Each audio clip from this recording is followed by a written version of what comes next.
j'ai décidé d'agir quand j'étais au collège, quand j'ai perdu une amie suite d'avortement clandestin.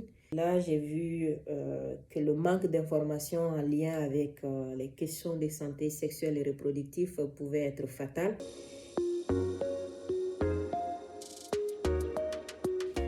Bonjour, je suis Adam Diko, je suis activiste et entrepreneur social, directrice exécutive de l'AJICAD, Association des jeunes pour la citoyenneté active et la démocratie au Mali.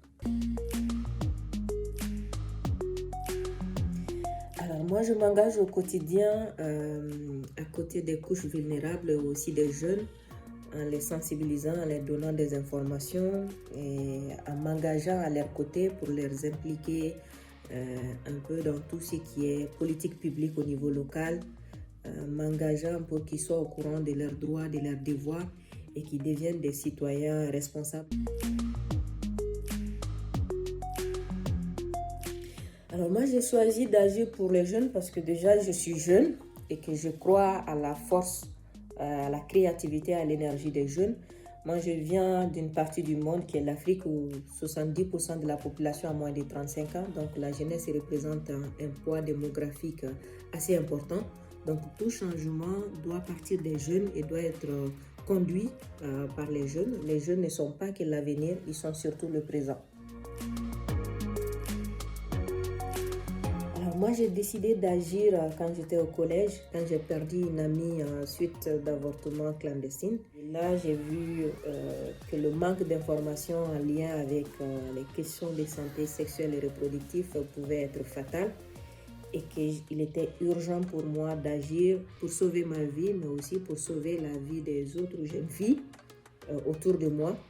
Et c'est partant de là, en fait, c'est triste, mais je mène ce combat avec passion, mais aussi avec un devoir de mémoire. C'est déjà de créer cette connexion entre les jeunes et les institutions, que les jeunes soient associés à la table de discussion en tant que partie prenante et non pas en tant que bénéficiaire. Je pense qu'il faut avoir une cause pour laquelle on s'engage. Et il faut croire à ses capacités, il faut croire à ses compétences. Et surtout, il faut se dire que c'est une responsabilité individuelle et que partant de cette responsabilité individuelle, on va embrasser la responsabilité collective. Il faut savoir qu'on est tous importants dans notre communauté, dans notre famille, dans notre pays, et qu'il est de la responsabilité de chacun de nous engager pour un changement. Et c'est dire que le changement n'est jamais minime. Les plus grands changements qui ont survenu dans ce monde, c'est les hommes normaux comme nous qui ont commencé et puis qui ont produit des effets auxquels nous bénéficions aujourd'hui.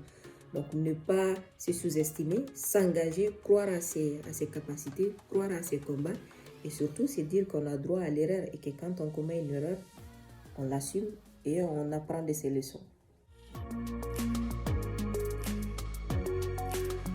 C'est la BD Aya de Yopougon de Marguerite Aboué, qui est une écrivaine qui a fait une BD sur la vie d'une jeune fille ordinaire ivoirienne dans un quartier populaire qui est Yopougon. Et cette BD, ça m'a beaucoup affectée quand j'étais encore enfant. Ça m'a beaucoup aidée dans mon implication, dans mon engagement, et ça m'a fait croire qu'il n'y a pas de petites filles de quartier populaire et que quelle que soit notre origine, que notre pouvoir d'achat, la force de nos parents, que chacun d'entre nous, on a une force positive en nous et qui doit inspirer les autres et qu'on peut impacter notre communauté.